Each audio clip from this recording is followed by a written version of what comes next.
Hey everyone, Jade here. Today we are talking about the Tom Ford 2016 Winter Soleil palette. It's really beautiful and super high quality. I love the packaging. The packaging is like quintessential Tom Ford. Of course it's in their classic gold and white compact, and it has like just like a really beautiful mirror, and everything about it is very gorgeous. So there is a cool palette and a warm palette, and I actually got mine online from Sephora, so I didn't actually get to swatch them in person, and I didn't know which palette I would like, so I just kind of picked based on the pictures online.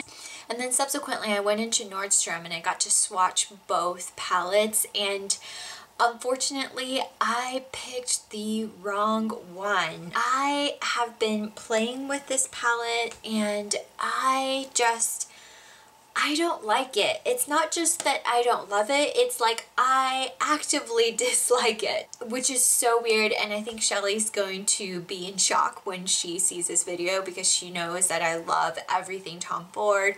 I think this is like the first Tom Ford item that I don't love. I think the warm palette is a lot better than the cool palette. Okay, so where to begin? The problem with this palette is that it's not very well rounded. So if you watch our channel, then you know that for palettes I have really high standards. I want it to be balanced and well rounded. I want to be able to pick up one palette and be able to do an entire look with it.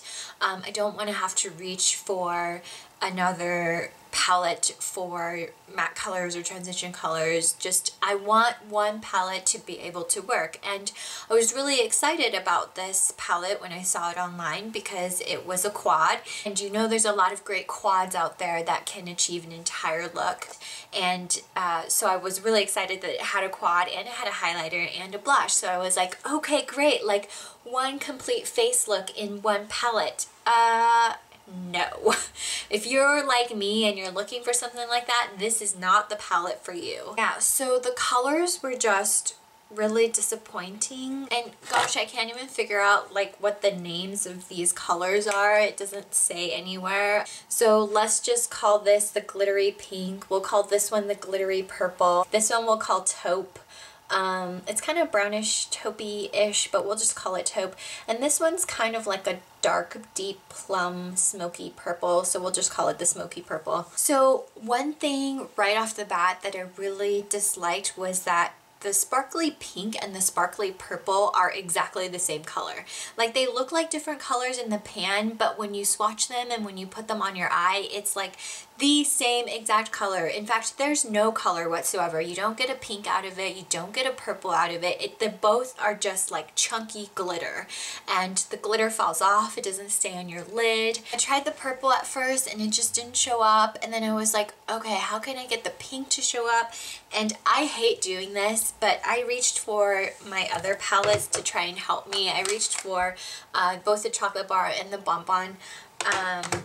These are two of my favorite palettes, and I even tried to put sprinkles, which is like a nice peachy pinky color. It's like a satiny, it's really beautiful. I put that on my lid, and then I tried to put the pink glitter on top of it to try and get it to pop, and the glitter just like nothing. It just did not show up. I don't even see it on my lid anymore. The glitter just kept falling off. Not only does it not show up, the glitter falls off. So it's just glitter, but unless you're using something like shadow insurance, like something that's sticky that's meant for glitter, you're not going to be able to get that to stay on your lid.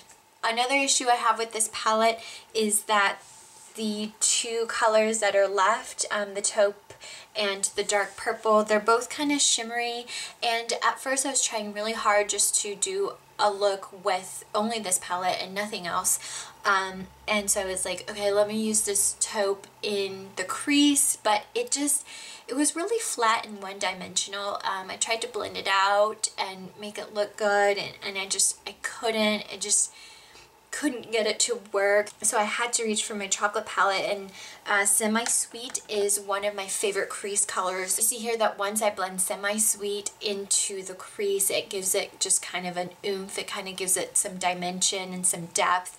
But I will say the taupe and the dark purple are really smooth and creamy formulas. Like, they are amazing to blend. The pigment is excellent. These two are probably the only two good shadows in here. The other two are just a complete waste of time and space, and I wish they had put something else in there. I did try and use the highlighter as a brow highlight, and it was really beautiful. It's like a peachy satiny sheen, and so on the brow bone it's okay, but I did end up putting champagne truffle from my chocolate bar onto the brow over it, just because it wasn't quite as like poppy as I wanted it to be. I want my brow bone highlight to pop, and this is just a little bit more subtle. So the dark plum is really beautiful to use as an outer corner smoky eye for smoking, but I just think that the color itself isn't anything special. I've seen it before. I have it in different other palettes. I'm sure I can find a color that's similar in my collection. It's not great. So even though they are super creamy and pigmented, I don't love the colors because I just don't feel like they're that special or different. So I am quite disappointed in all of these shadows. So this is pretty much what it looks like after I'm finished.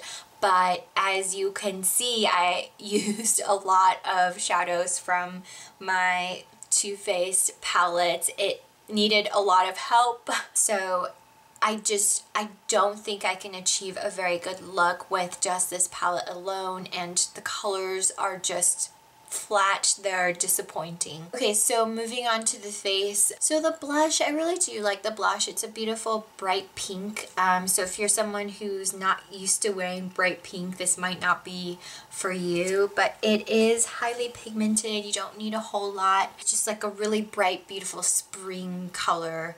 It reminds me of something that I would wear in the springtime for like really rosy cheek. And then I put the highlighter on, but like I said, it's not my favorite highlighter. It's just a really subtle sheen. It doesn't give you that pop. I really like my Laura Mercier highlighter, and that one is just like highlight on your cheek. So if you're someone who likes subtle shimmery highlight, then this would be for you. It's a lot softer than normal highlights that I usually use. So this is the look after I finished, you know, bronzing and putting on the rest of my face. And I mean, it's not bad. I do enjoy the look, but like I said, this palette needed a lot of help, so I reached for a lot of colors in my chocolate bar palette and my bonbon palette to try and achieve this look. So I just feel like it's not worth it, because these two I would never wear at all. These two are like,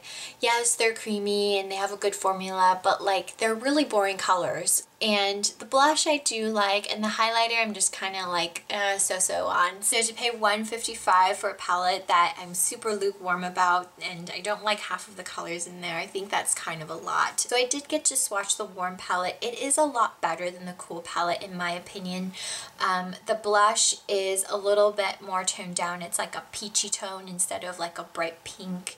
And the highlighter is still a pretty subtle highlighter. 3 out of the 4 eyeshadows are wearable, usable eyeshadows, and only 1 of them is glitter. The lady at the counter did say that the glitter isn't meant to have a color, it's meant to be worn over the shadow, but as you saw before, I tried to wear it over a shadow and it didn't work out. But you know, when I do look at the warm palette, even though the colors are better, the colors themselves are a little bit uninspiring to me. I don't look at the palette and be like, oh my gosh, I want to use it. The colors are so beautiful. They're just a little bit boring to me.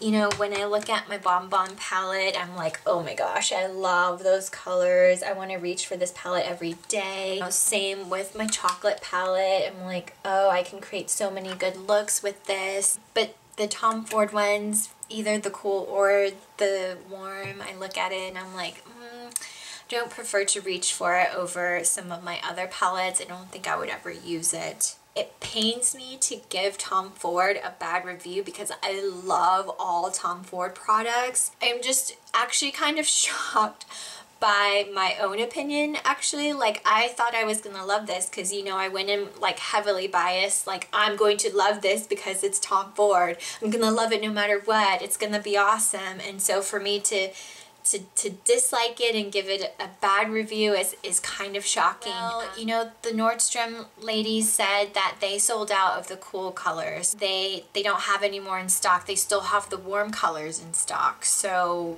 maybe other people out there really do love this palette. I think it's worth getting if you're into glitter, if you don't already have like the taupey and the purple colors, or if you're like a collector of Tom Ford and you're like, I don't care what it looks like, I just want it. So yeah, take what you will from this.